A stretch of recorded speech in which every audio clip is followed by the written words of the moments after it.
Hello everyone, welcome back to the TJOmega channel for day, I'm not sure, of our daily content grind.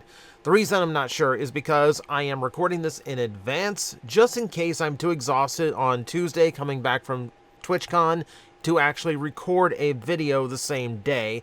Instead, I will be posting this, in lieu of a news roundup on my normal top 10 day. Or you might be seeing this on Thursday, depending on the schedule, so I don't know where this falls. Point being, it is time to do another Here's 10, featuring the best toys of a particular year. We're up to 2012.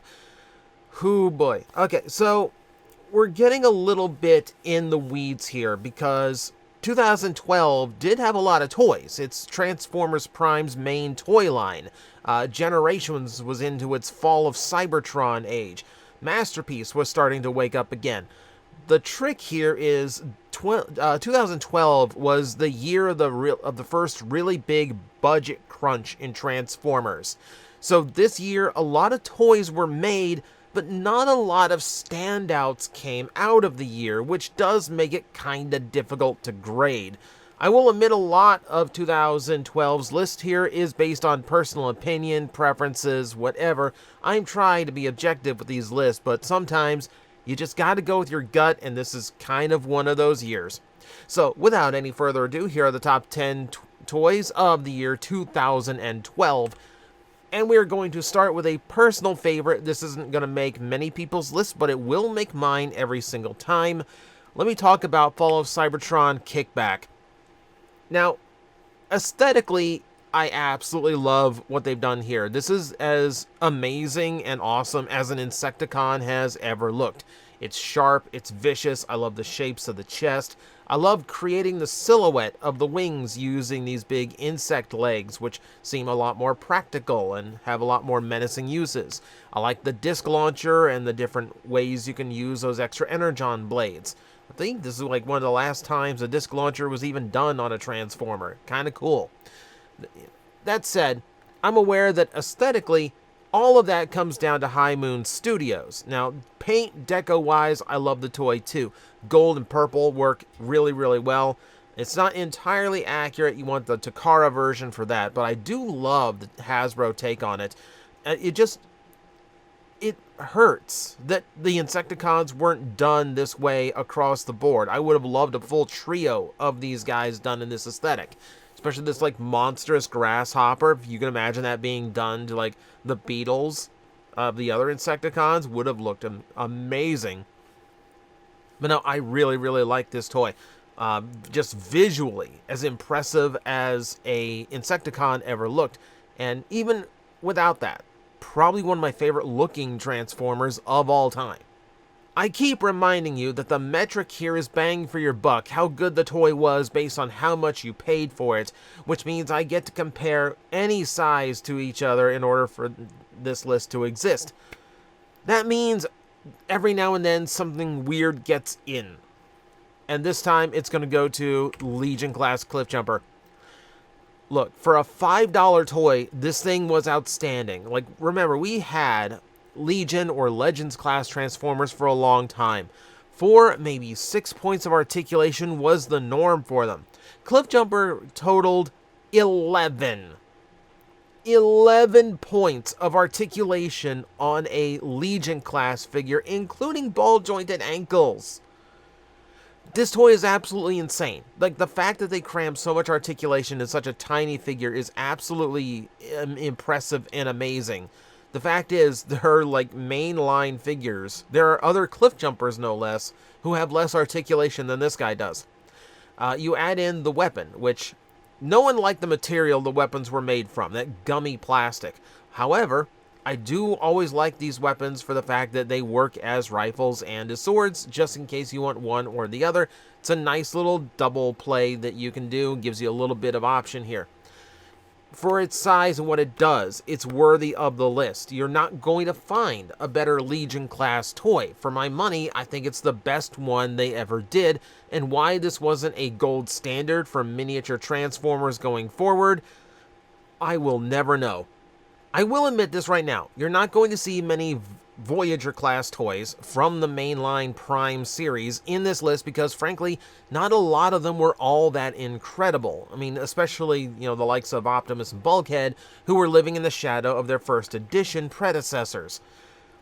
Most of it came down to just the way that the gimmickry and weapons worked, and that it was extremely awkward to have these big, gangly weapons with big battery packs hanging off of them that didn't really suit the characters, and really, I'd rather just have normal accessories at that point. However, Megatron does escape that problem. So yeah, these were some of the last light-powered figures from the main line without getting into like gimmicky stuff. This is just normal feature LEDs. One of the last times we got it. And Megatron presents a really nice package as a figure. It looks spot on to the show. Like, of course, he doesn't have a first edition to compare him to, not at this size anyway, so we can at least admire, like, yeah, they managed to make it show accurate while sticking into the new budget. What really helps him out here is a few things. Number one, the joints aren't made of clear plastic, which scares me so much on ones like Prime, but also, the big gangly weapon actually makes sense because it's his fusion cannon, and if you wanted to flip out swords, it can flip out swords, so not a huge deal here.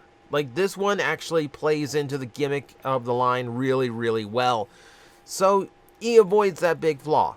Also, yeah, it's just a wicked-looking vehicle mode. I do love how this Megatron didn't even bother scanning in Earth mode, because why is he going to hide from anything? Yeah, this is one of the more solid Voyager toys from the line. I mean, maybe he should be a little bit higher up depending on your preference, but I think it's not a bad spot for him. Here's one everyone complained about back in the day, but to be honest, I never really understood it. It just felt like rage for the sake of rage and just finding excuses to just like bash on a toy. But you know what? I really like the Fall of Cybertron Grimlock figure. So for starters, again, we're dealing with an LED figure, which works on not only the chest, but the head of the robot and the beast mode, which is great. I love some light up stuff on Grimlocks, especially to like represent like his fire or his burning energon type, look. A lot of people got down on this figure because it was hollowed. And yeah, it kind of was, because they were trying to make the toy as big as possible as a Voyager class, because it's Grimlock. He needs to be huge. And keep in mind, this was early in the Generations run. They didn't have leader class figures yet to cram Grimlock into. So Voyager he was, and for what it is, I do think they did a really fantastic job on it.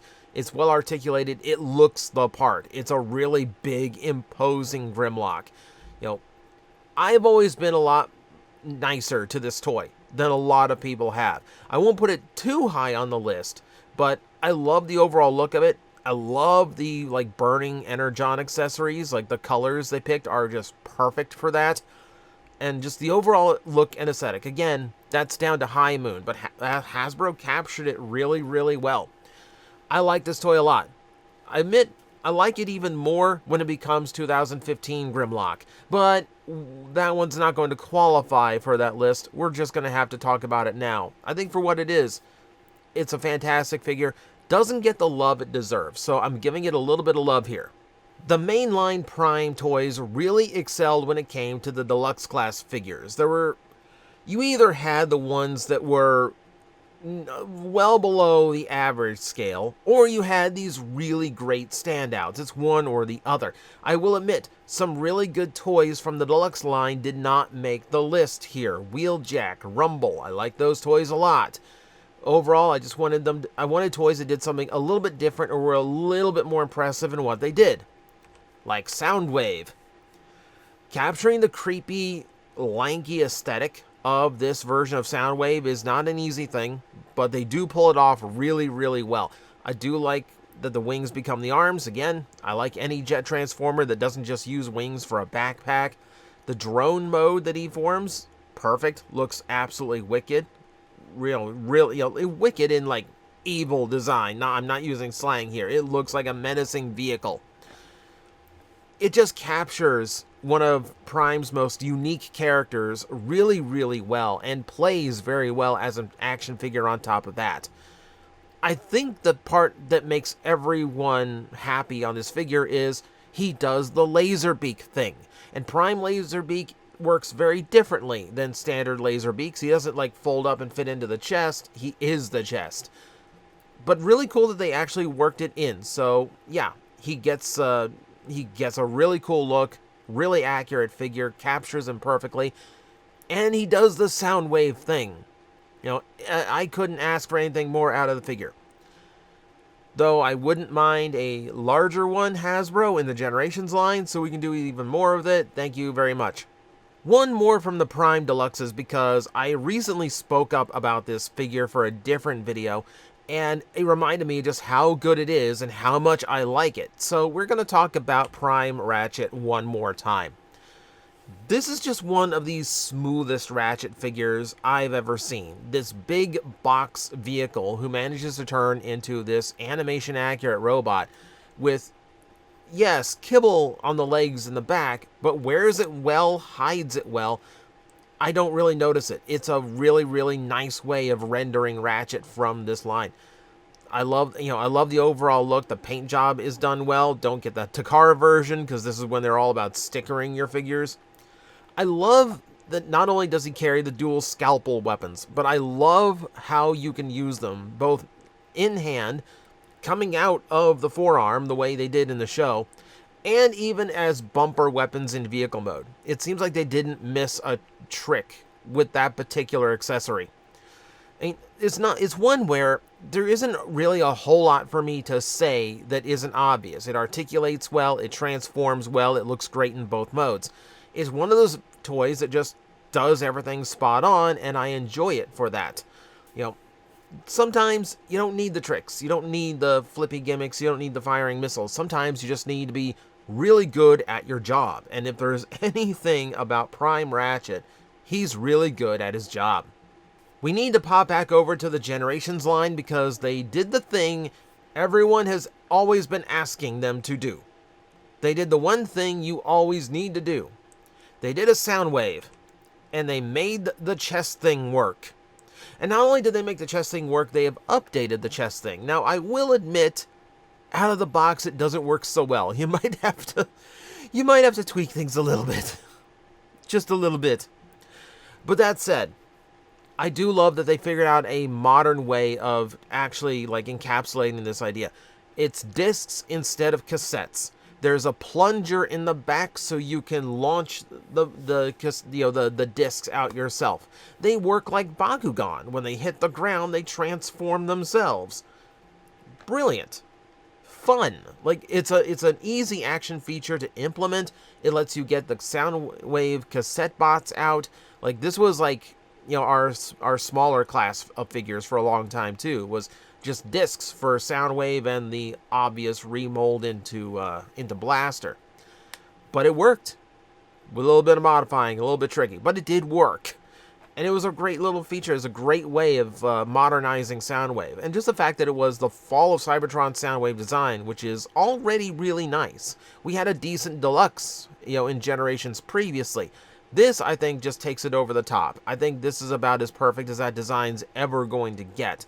Though, of course, we have Studio Series Gamer Edition now to prove us wrong. Still, I loved it for what it was. I loved having the disc gimmick and like the cassette gimmick back. We hadn't had it properly since the 80s. The last attempt prior to this was Cybertron. But this felt right. This felt like the right way of modernizing a Soundwave design. So, yeah.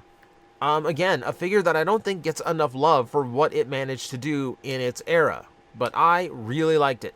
Longtime viewers of the channel know that I consider gimmicks to be evil sometimes, because they can be over-encompassing on a figure. They can override just being a good action figure in exchange for just being like a flippy, tricky toy, you know? And sometimes those gimmicks take up the space that you need for action figure engineering. But sometimes it just hits the right way. Let's take a look at Weaponizer Optimus Prime. I will always defend this toy because I do feel like it is a lot of fun and very good at what it does. For starters, it's just a solid representation of Prime Optimus. You know, maybe it doesn't have the spot-on proportions of the first edition. Maybe it's got a bit of a heavy backpack. I can take those things in exchange for the fact that it still looks really, really good.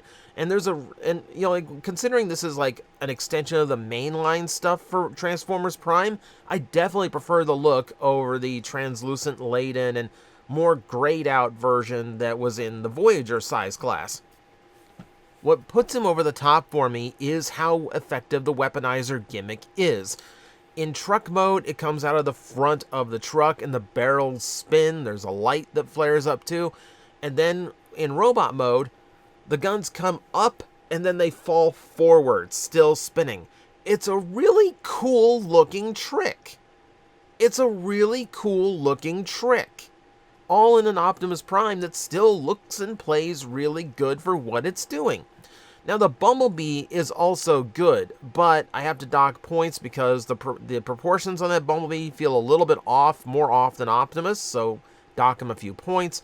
And then the weapon gimmick isn't as impressive because it's basically doing the same thing in both modes. The fact that this works differently in two modes is what makes me really impressed by it and what puts Optimus so high on this list. I love this toy. I absolutely love this toy. If you want a gimmicky Optimus Prime that you might have missed out on, please consider this one. This one is absolutely worth your time. Yes, I know there is one figure that is like the figure of Transformers Prime. Though, especially if we're talking like the first year run of toys.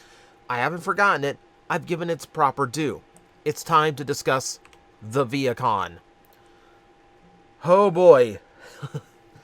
The people who bought these things by the armload, just a troop build, because this thing is insanity if you've never messed with it. So look at that robot, look at that car, tell me where, like if you are unaware of how this toy works, can you even tell what happens to the car? It's some of the most brilliant magic engineering I've ever seen. The car, like the toy itself, is technically a shell former, but the shell encompasses itself so well into the legs that it just disappears. And it's just done perfectly. This is exactly how a shell former should be done, with barely any trace of shell left. It's one of the cleanest looking figures I've ever seen.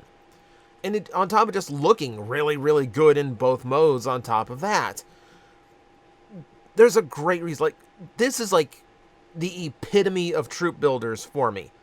Because the transformation is fun, it's clever, and it's not one you're prone to get tired of. Like I've got like 4 Sharkticons. They get a little bit exhausting sometimes. This toy is just butter smooth. Perfect engineering on it. One of the only times I can genuinely say the mainline version of the toy is better than the first edition version of the toy. Like, it's not even remotely close.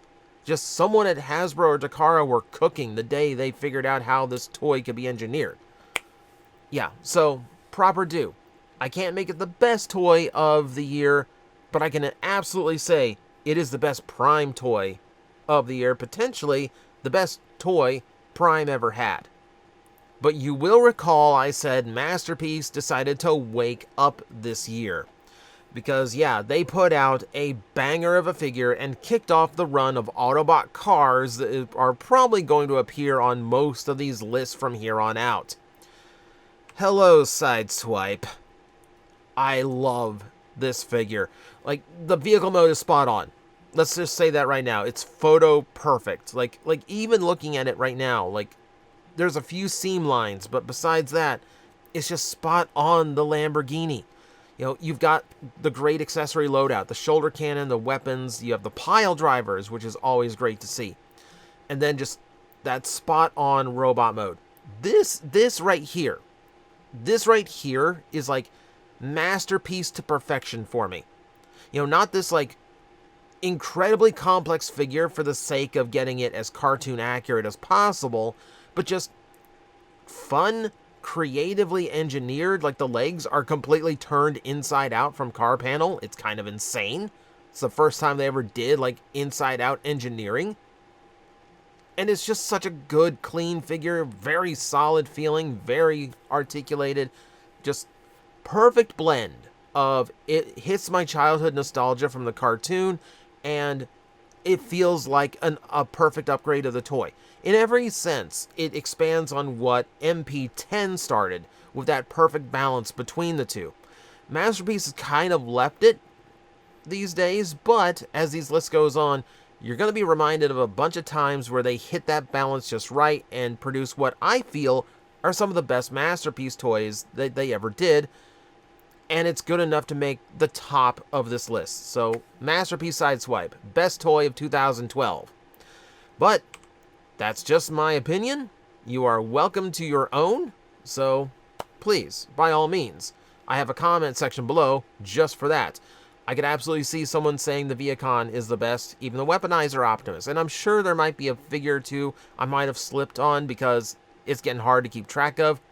But as always, feel free to discuss in the comments below, and as always, I will see you next time.